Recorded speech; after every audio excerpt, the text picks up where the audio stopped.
मशरिक़ वस्ता में इस वक्त सूरत हाल बहुत शदीद और खतरनाक मरहले में दाखिल हो चुकी है। ईरान लगातार इजराइल और अमेरिका के हमलों का जवाब दे रहा है। ऐसे वक्त जब डोनाल्ड ट्रंप की तरफ से कहा गया कि 5 दिन एक तरह से जंग रोकी जाएगी, हमले नहीं किए जाएंगे, और ऐसे में बातचीत का दौर चल रहा है, लेकिन दूसरी तरफ इजराइल लगातार हमले कर रहा है। और अब इजराइल और अमेरिका के हमलों के जवाब में ईरान में भी अपने हमलों में काफी ज्यादा तेजी लाई है। और आप देखिए कि अब मिसाइल और ड्रोन फजाई हमले लगातार किए जा रहे हैं इजराइल की तरफ से। इजराइल, आपको बताते चलें कि इजराइल के हमलों के जवाब में अब ईरान ने भी बड़े पैमाने पर हमले किए हैं। ताजा सूरत हाल आपको अगर बताएं तो इजराइल के चाहे आराद शहर की बात करें, डिमोना शहर की बात करें, तल अबीब की बात करें, हैफा की बात करें, मशरिकी यरूशलेम की बात करें, या इसके अलावा बीरशीबा पर भी ईरान ने हमला किया है। बशामून शहर इजराइल का, यहां पर भी ईरान ने हमला किया है। और इसके अलावा इस बीच जो सबसे बड़ी खबर ईरान के हमले की आ रही है मशरिकी यरूशलेम में, जहां पर कैसेट यानी जो पार्लियामेंट है इजराइल की पार्लियामेंट की बिल्डिंग के करीब ईरान ने बहुत बड़ा हमला किया है। जो बड़ी खबर निकलकर सामने आ रही है, अब इजराइल की पार्लियामेंट भी महफूज नहीं है, ईरान के टारगेट पर है इजराइल की पार्लियामेंट। और इस बीच बड़ी खबर यह आ रही है कि यरूशलेम में, जहां पर इजराइल की पार्लियामेंट है, जहां पर इजराइल की पूरी सरकार एक तरह से अपनी रणनीति बनाती है, हिकमत अमली तय की जाती है, जहां से पूरी सरकार बेंयामिन नेतन्याहू की चलती है, उसी पार्लियामेंट के करीब ईरान ने हमला किया है। ड्रोन और मिसाइल के जरिए यह बड़ा हमला किया गया है। यह एक बड़ा झटका इजराइल के लिए माना जा रहा है। और इस वक्त जो सच्चाई है, जो हकीकत है कि इजराइल का कोई शहर, इजराइल की कोई जगह इस वक्त एक तरह से महफूज नहीं है जहां पर ईरान हमले न कर रहा हो। ईरान ने अब अपने हमलों का दायरा भी बढ़ा दिया है, हमलों में शिद्दत भी लाई है, पूरी ताकत के साथ अब ईरान की तरफ से हमले किए जा रहे हैं। अब इजराइल का कोई ऐसा शहर, कोई ऐसी जगह, कोई ऐसा गांव, कोई ऐसी इमारत नहीं बची है जो अब ईरान के टारगेट पर ना हो। खासतौर से जितने आईडीएफ के मिलिट्री बेस हैं, मिलिट्री ठिकाने हैं, जहां पर आईडीएफ या इजराइल के सिक्योरिटी फोर्सेस के जो इलाके हैं, वहां पर लगातार अब हमले एक तरह से ईरान की तरफ से किए जा रहे हैं। इसके अलावा बेंयामिन नेतन्याहू का जो ऑफिस है, उस पर भी हमला ईरान की तरफ से किया गया। पार्लियामेंट पर अब यह हालिया हमला किया गया है और पार्लियामेंट के पास यह मिसाइल जाकर गिरा है, जिसमें काफी नुकसान हुआ है। और इसके अलावा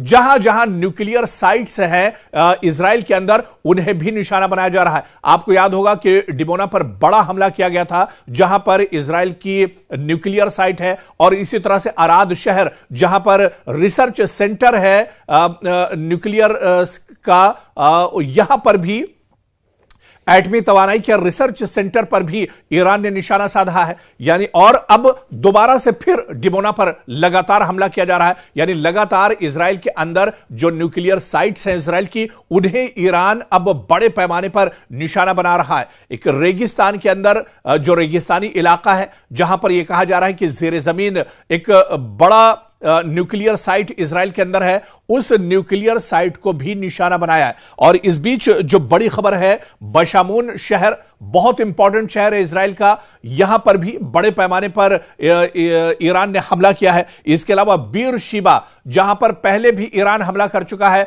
और ताजा हमला एक बार फिर से बीरशीबा पर इजराइल के अंदर ईरान ने किया है। तो ईरान ने पूरी तरह से अब इजराइल की कमर तोड़ कर रख दी है। इजराइल दरअसल परेशान है, और आप देखिए कि इजराइल की परेशानी अमेरिका से भी नहीं देखी जा रही है। अमेरिका इसी वजह से अब डोनाल्ड ट्रंप पूरी दुनिया के सामने गिड़गिड़ा रहे हैं। डोनाल्ड ट्रंप अब जंग रोकने की बात कर रहे हैं। डोनाल्ड ट्रंप अब पाकिस्तान और हिंदुस्तान से अपील कर रहे हैं कि किसी तरह से वो मध्यस्थता करें, किसी तरह से वो सालसी करें और इस जंग को रोका जाए। लेकिन ईरान ने पहले ही यह साफ कर दिया था कि जंग दुश्मन ने शुरू की है, इजराइल और अमेरिका ने जंग शुरू की है। शुरुआत इजराइल और अमेरिका ने इस जंग की है, लेकिन यह जंग जब ही रुकेगी जब ईरान चाहेगा। तो अब यह जंग दरअसल इजराइल और अमेरिका ने शुरू की थी, गलती इजराइल और अमेरिका कर चुके हैं, और इसका भुगतान दरअसल भुगतना पड़ेगा इजराइल और अमेरिका को, और इजराइल पूरी तरह से इसे भुगत रहा है। हालांकि इस बीच अमेरिका को भी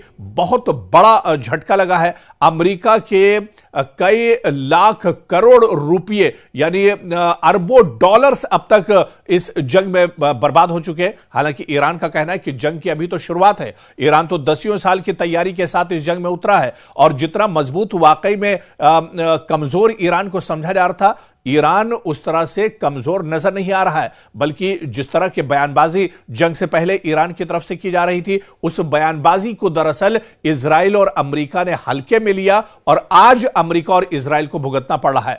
ईरान पूरी ताकत के साथ हमले कर रहा है और ईरान, आप देखिए कि पिछले कुछ घंटों में लगातार ईरान की तरफ से मिसाइल और ड्रोन हमले हो रहे हैं। इतने ज्यादा हमले, इतने ज्यादा मिसाइल और ड्रोन दागे जा रहे हैं ईरान की तरफ से कि आयरन डोम उन्हें रोक नहीं पा रहा है। आयरन डोम एक तरह से नाकाम हो चुका है। आयरन डोम एक तरह से ईरान के हमलों के सामने बेबस नजर आ रहा है और लगातार यह हमले इजराइल पर किए जा रहे हैं। इजराइल का कोई शहर अब नहीं बचा है, तल अवीव से लेकर यरूशलेम तक, बीरशिबा से लेकर बशमून शहर तक और इसके अलावा हैफा से लेकर दूसरे जो और शहर हैं, यहां पर लगातार हमले किए जा रहे हैं। डिमोना और अराद जो शहर है, जो न्यूक्लियर सिटी एक तरह से इजराइल के माने जाते हैं, जहां पर सिर्फ न्यूक्लियर जो असलहा और गोला बारूद ही नहीं है, बल्कि यहां पर इजराइल न्यूक्लियर ताकत को लेकर, असलहों को लेकर, हथियार को लेकर रिसर्च भी करता है। दुनिया का बहुत बड़ा रिसर्च सेंटर अराद और डिमोना में मौजूद है। यहां पर भी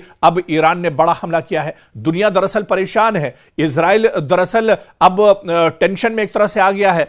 बेंयामिन नेतन्याहू परेशानी का शिकार है, डोनाल्ड ट्रंप परेशानी के शिकार हैं कि आखिर ईरान इतना मजबूत कैसे है। ईरान लगातार नए नए असलहे और हथियार कहां से निकाल रहा है, लगातार लेटेस्ट ड्रोन ईरान के पास कहां से आ रहे हैं, लगातार लेटेस्ट मिसाइल के जरिए से ईरान हमले कैसे कर रहा है। अब दरअसल इसको लेकर बहुत ज्यादा परेशान है और इसी तरह से पूरे इजराइल में जिस तरह से अफरा तफरी मची हुई है, ऐसी ही सूरत हाल पूरे मिडिल ईस्ट में है, पूरे मशरिक़ वुस्ता में है। और आप देखिए कि ईरान ने हालिया दिनों में तल अवीव, हैफा, यरूशलेम, जनूबी इजराइल पर कई मिसाइल हमले किए हैं। कुछ मिसाइल आप देखिए कि जो आईडीएफ के और मिलिट्री बेस जो कैंप है, वहां की इमारतें पूरी तरह से तबाह हो गई हैं। आईडीएफ की बहुत सी गाड़ियों को नुकसान पहुंचा है और इस बीच इजराइल का जो डिफेंस सिस्टम है, दिफाई निजाम है, आयरन डोम, कई मिसाइल, दरअसल ये बहुत सी मिसाइलों को रोक लेता है लेकिन तमाम मिसाइलों को नहीं रोक पाता है। और ईरान के जो मिसाइल दरअसल आयरन डोम को भेद कर निकल जाते हैं, वो इजराइल के अंदर बहुत ज्यादा तबाही मचा रहे हैं। और इसी तरह से आप देखिए कि इजराइल के अहम शहरों में, चाहे दिमोना की बात करें, ईरान ने यहां बड़ा हमला किया और इजराइल का अहम न्यूक्लियर रिसर्च सेंटर भी यहां पर मौजूद है। एक बड़ा झटका दरअसल ये बेंयामिन नेतन्याहू के लिए माना जा रहा है और मुख्तलिफ रिपोर्ट्स के मुताबिक यहां पर ईरान के हमले से सैकड़ों अफराद जख्मी हुए हैं, कई अफराद मारे गए हैं, इमारतें बुरी तरह से यहां पर जमींबोस हो गई हैं। यानी हर तरफ अफरा तफरी का माहौल है, हर तरफ तबाही के निशान एक तरह से दिमोना में नजर आ रहे हैं। तल अवीव, जहां पर ईरान ने जब यह जंग शुरू हुई तो सबसे पहले जो इजराइल पर हमले किए थे वो दरअसल तल अवीव पर ही हमले किए गए थे। और तल अवीव की अगर अब सूरत हाल आपको देखनी है, इस बीच ईरान ने बाकायदा एक ड्रोन वीडियो भी इजराइल की तबाही को लेकर जारी किया है और ईरान के इस ड्रोन वीडियो में देखा जा सकता है कि तल अवीव के अंदर किस तरह से तबाही हुई है। आज अगर आपके सामने तल अवीव की सच्चाई रख दी जाए, जो हकीकी तस्वीर है, जो ग्राउंड जीरो की तस्वीरें हैं, अगर वो आपके सामने रख दी जाए तो आप कंफ्यूज हो जाएंगे कि कौन सी तस्वीर गजा की है और कौन सी तस्वीर इजराइल के तल अवीव की है। जी हां, तल अवीव अब दूसरा गजा बन रहा है। जितना जुल्म दरअसल इजराइल ने गजा पर किया था, गजा वालों के साथ किया था, जिस तरह से गजा में कत्लेआम किया गया था, उसी तरह से अब कुछ तल अवीव की एक तरह से सूरत हाल है। हालांकि तल अवीव में जानी नुकसान उतने बड़े पैमाने पर नहीं हुआ है, लेकिन तल अवीव के जो ऐश परस्त लोग हैं, जो बहुत आराम के साथ एक तरह से रहते हैं, जिनकी जिंदगी दरअसल बहुत रॉयल मानी जाती है, अब यहां पर लोग सायरन की आवाज सुनकर भागते हुए नजर आते हैं, अपने घर छोड़ते हुए नजर आते हैं। लोगों में एक डर और खौफ है, लोग परेशान हैं कि आखिर यह जंग खत्म कब होगी, या इजराइल ने आखिर बेंयामिन नेतन्याहू ने उन लोगों पर यह जंग कैसे थोप दी है। तो अब तलाबीब में भी बहुत बुरे हालात हैं। पूरे के पूरे इलाके एक तरह से तबाह बर्बाद हो गए हैं, नेस्त नाबूद हो गए हैं। कोई इमारत एक तरह से महफूज नहीं है, बल्कि जो लोग टनल और जेर जमीन पनाह लेते हैं वो भी परेशान है। और लोगों को अब इस पर भी एक तरह से भरोसा नहीं रहा है, क्योंकि ईरान की तरफ से जो मिसाइल गिर रहे हैं, जिस क्लस्टर मिसाइल के जरिए, बैलिस्टिक मिसाइल के जरिए हमला ईरान की तरफ से किया जा रहा है। इस बैलिस्टिक मिसाइल से जो जेर जमीन टनल्स या जो लोग यहां पर रहते हैं वो भी अब एक तरह से महफूज नहीं है। तो ईरान के मिसाइल लगातार टारगेट कर रहे हैं तल अवीव पर, और ताजा हमले में आप देखिए कई लोग मारे गए हैं, बहुत से लोग, सैकड़ों लोग जख्मी हुए हैं, काफी इमारतों और गाड़ियों को भी नुकसान पहुंचा है। और इसी तरह से पहले भी जो हमले होते रहे इसमें भी काफी लोग मारे जाते रहे। देखिए, जो असल तस्वीर है वो तो दुनिया के सामने इजराइल की तरफ से नहीं आती है। मगरबी मीडिया भी दरअसल इसे छुपाने की कोशिश करता है, लेकिन सोशल मीडिया का दौर है। और खुद आप देखिए कि जो बयान इजराइल के हेल्थ मिनिस्टर का आया, वजीर सेहत का जो बयान इजराइल की तरफ से आया है, उन्होंने खुद माना है कि तकरीबन 15,000 लोग अभी तक, इजराइल के 15,000 यहूदी, जिसमें आईडीएफ के जवान भी शामिल हैं, जिसमें बड़ी तादाद एक तरह से इजराइल के सिक्योरिटी फोर्सेस के जवानों की है, तकरीबन 15,000 से ज्यादा लोग एक तरह से जख्मी हो चुके हैं। और अब आप इसे खुद मानिए, आप छोड़ दीजिए कोई न्यूज, आप छोड़ दीजिए कोई खबर, जब 15,000 इजराइल के वजीर सेहत मानते हैं कि जख्मी हुए हैं, तो मरने वालों की तादाद अब आप खुद निकाल लीजिए। मरने वालों की तादाद सैकड़ों से ज्यादा इजराइल के अंदर है। यहूदी परेशान हैं, दरबदर भटक रहे हैं, अपनी जान बचाने के लिए भाग रहे हैं। लगातार एयरपोर्ट्स पर लोग नजर आ रहे हैं। लेकिन आप देखिए कि इससे पहले ईरान ने जो हमला किया है, बिन गोरियन एयरपोर्ट पूरी तरह से तल अवीव में तबाह बर्बाद हो गया है। बिन गोरियन एयरपोर्ट का नामो निशान एक तरह से ईरान ने खत्म कर दिया है, और पूरे इजराइल में हाहाकार मचा हुआ है। हैफा शहर जो बहुत इंपॉर्टेंट माना जाता है, जहां पर इजराइल की रिफाइनरी है, यहां पर भी लगातार ईरान की तरफ से हमले किए जा रहे हैं। हैफा में ऑयल रिफाइनरी और सनती इलाकों को ईरान ने निशाना बनाया है। बहुत बड़े पैमाने पर यहां पर इंफ्रास्ट्रक्चर और तेल की जो तंसीबात है उनको निशाना बनाया गया है। बड़े पैमाने पर यहां पर जानी नुकसान भी एक तरह से हुआ है। तो हैफा इजराइल का बहुत इंपॉर्टेंट शहर माना जाता है, जिसे सनती शहर भी कहा जा सकता है, कारोबारी शहर है। यहां पर भी ईरान ने बड़े पैमाने पर अभी तक एक तरह से हमले किए हैं। यरूशलेम की अगर बात कर लें तो बराह रास्त बड़े धमाके यहां पर हुए हैं। यरूशलेम से जो बड़ी खबर आ रही है कि कैसेट, जो कि पार्लियामेंट है इजराइल की, यहां पर भी यरूशलेम में इजराइल के पार्लियामेंट के करीब ईरान का मिसाइल आकर गिरा है और काफी ज्यादा नुकसान यहां पर हुआ है। और इससे पहले भी लगातार यरूशलेम को ईरान टारगेट करता रहा है, जहां मिसाइल के जरिए से, ड्रोन के जरिए से यहां पर लगातार हमले होते रहे। बहुत से लोग यहां पर भी जख्मी हुए हैं, कई लोग यहां पर मारे गए हैं। बड़े पैमाने पर इंफ्रास्ट्रक्चर को नुकसान पहुंचा है। बड़ी बड़ी इमारतें जो हैं इजराइल के अंदर एक तरह से जमीबोस हो गई है। और अब तक आप देखिए तो तकरीबन 15,000 यहूदी, 15,000 आईडीएफ के जवान, 15,000 इजराइल के सिक्योरिटी फोर्सेस जवान जो है तकरीबन अभी तक जख्मी हो चुके हैं, और सैकड़ों इसमें मारे गए हैं। रिहायशी इमारतें तबाह बर्बाद हो गई हैं, गाड़ियों को बहुत ज्यादा नुकसान पहुंचा है, सड़कें और इंफ्रास्ट्रक्चर बहुत ज्यादा मुतासिर हुए हैं। हैफा में तेल की तंसीबात को नुकसान पहुंचा है। लाखों लोग इजराइल के अंदर, जिनकी तादाद तो आप जानते हैं कि लाखों में ही है, लाखों लोग शेल्टर्स में जाने पर मजबूर हैं। जैसे ही कोई अटैक होता है, पिछले कुछ घंटों में जिस तरह से ईरान ने रॉकेट और ड्रोन्स की बारिश कर दी है इजराइल के अंदर, ऐसे में लोग चिल्लाते, घबराते और चीखते पुकारते एक तरह से नजर आ रहे हैं। और लोगों के सामने कुछ नहीं होता है, फौरन वो एक तरह से शेल्टर के अंदर घुस जाते हैं, और शेल्टर के अंदर ही पूरी पूरी रात, पूरा पूरा दिन इजराइल के लोगों का एक तरह से गुजरता है। तो लगातार हमले ईरान की तरफ से किए जा रहे हैं। हालांकि जो दूसरी तस्वीर और जो सच्चाई इस जंग की है कि इस जंग में ईरान का बहुत बड़े पैमाने पर नुकसान हो रहा है। आप देखिए कि अभी तक कई बड़े लीडर, चाहे ईरान के supreme leader Ayatollah Ali Khamenei की शहादत हो, अली लारिजानी की शहादत हो, या इसी तरह से ईरान के सुप्रीम लीडर अली लारिजानी साहब शहीद के जो करीबी थे, उनके जो घर वाले थे, उनके साथ जो बड़े अफसरान थे, उनकी काबीना में जो शामिल लीडरान थे, वो सब के सब एक तरह से इसमें शहीद हो गए। और इसके अलावा आम लोगों को भी इजराइल और अमेरिका टारगेट कर रहा है।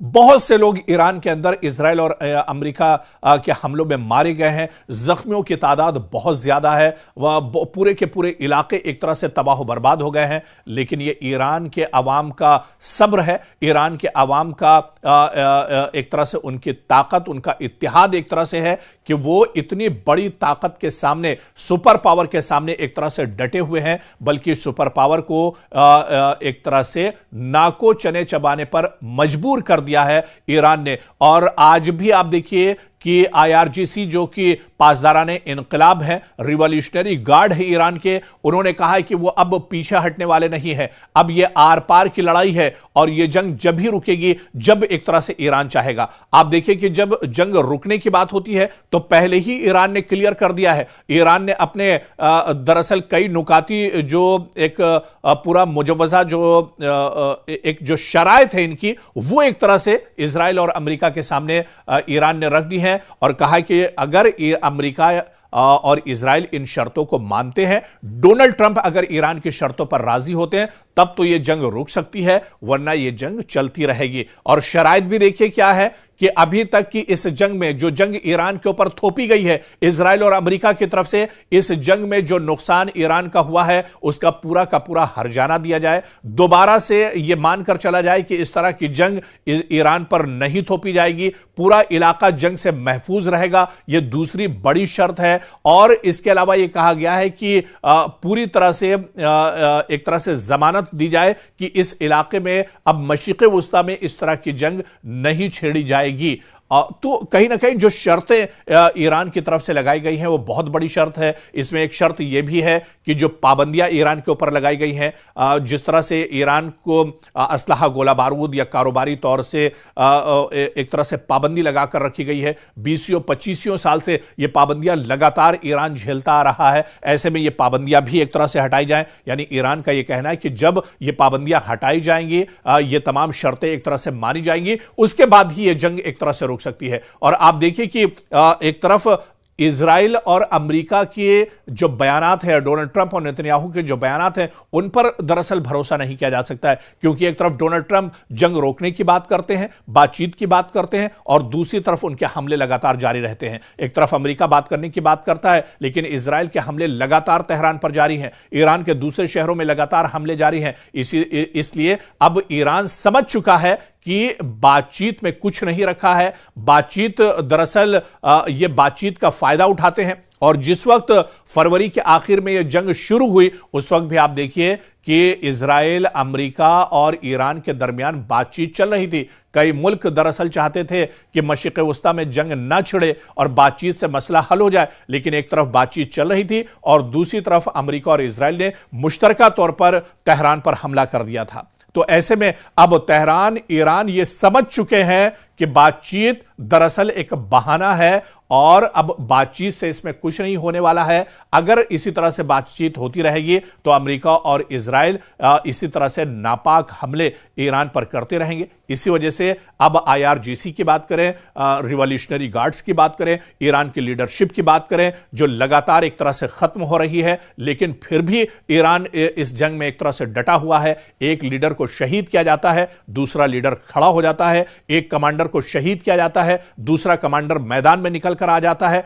तो लगातार ईरान एक बड़ी एक मैकेनिज्म के साथ, एक बड़े रोड मैप के साथ, एक बहुत बड़े मंसूबे के साथ इस जंग में दरअसल कूदा है। और यही दरअसल ईरान की सबसे बड़ी ताकत इस जंग में मानी जा रही है और इसी वजह से ईरान इस जंग में पूरे तौर से डटा हुआ है। तो लगातार आप देखिए कि ईद होने के बाद इन हमलों में तेजी आई है। और जिस तरह से ईरान ने कहा था कि वो रमजान के महीने में जंग नहीं करना चाहता है, रमजान के महीने में उसने हमले इतने शदीद नहीं किए थे, लेकिन जैसे ही रमजान का मुबारक महीना गुजरा, ईद खत्म हुई और उसके बाद धमाकेदार, जोरदार और पूरी शिद्दत के साथ ईरान इजराइल पर हमले कर रहा है। लगातार यह हमले किए जा रहे हैं और अब इजराइल के अंदर कोई शहर महफूज नहीं है। मशरिक़ वुस्ता की हम बात कर रहे थे, मशरिक़ वुस्ता में भी तकरीबन जहां जहां अमेरिका का इंफ्रास्ट्रक्चर है, अमेरिका के तंसीबात हैं, अमेरिका के सिक्योरिटी फोर्सेस फोर्सेस के जवान जहां पर मौजूद हैं, जहां पर अमेरिका के एयरबेस है, उन्हें लगातार ईरान निशाना बना रहा है।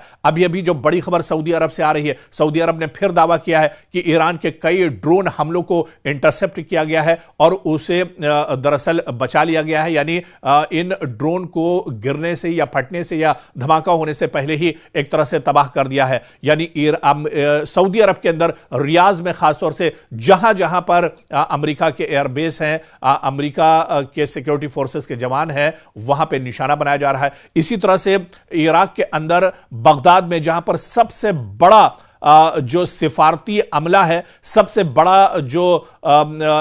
बड़ी जो मशरिक़ वस्ता में एम्बेसी है, वो दरअसल बगदाद में है। जो बताया जाता है कि एक पूरा शहर दरअसल अमेरिका ने यहां पर बसा कर रखा है अपनी एम्बेसी में। उस एम्बेसी को लगातार निशाना बनाया जा रहा है। इसके अलावा अब कतर में हमले दरअसल रुके हैं।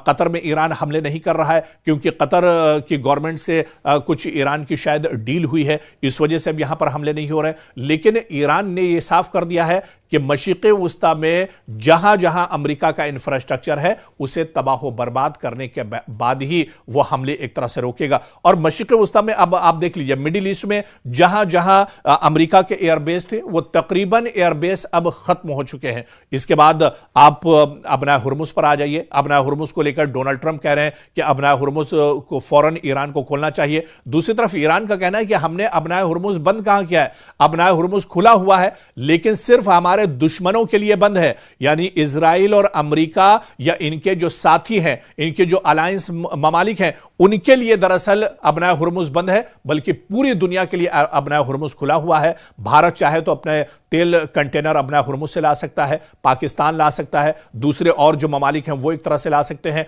लेकिन सिर्फ दुश्मन के लिए यानी इजराइल और अमेरिका के लिए और उनके जो साथी ममालिक हैं, उनके लिए अबना हुर्मुज़ पर एक तरह से ईरान ने पाबंदी लगाई है। और ईरान ने कहा है कि वो अपने कदम पीछे हटाने वाला नहीं है, बल्कि ईरान ने अब एक तरह से टोल प्लाजा बना दिया है पूरे अबना हुर्मुज़ को। यानी अबना हुर्मुज़ से गुजरना है तो टोल टैक्स आप दीजिए, आप उसकी अदायगी कीजिए, पैसे दीजिए और उसके बाद आप यहां से गुजर जाइए। लेकिन सबसे बड़ा जो दर्द-ए-सर अबना हुर्मुज़ पर बना हुआ है, वो दरअसल अमेरिका के लिए है, वो इजराइल के लिए है और पूरी दुनिया में कहीं ना कहीं ऑयल एंड गैस और एनर्जी को लेकर हाहाकार मचा हुआ है। खुद हिंदुस्तान के वज़ीर आज़म नरेंद्र मोदी ने राज्यसभा में बोलते हुए कहा कि अगर यह जंग और दिन जारी रहती है तो आने वाले दिनों में हालात और ज्यादा बिगड़ेंगे। आने वाले दिनों में एनर्जी और गैस और तेल की जो किल्लत एक तरह से पैदा हो सकती है और डोनाल्ड ट्रंप इसे बहुत अच्छे से समझ रहे हैं।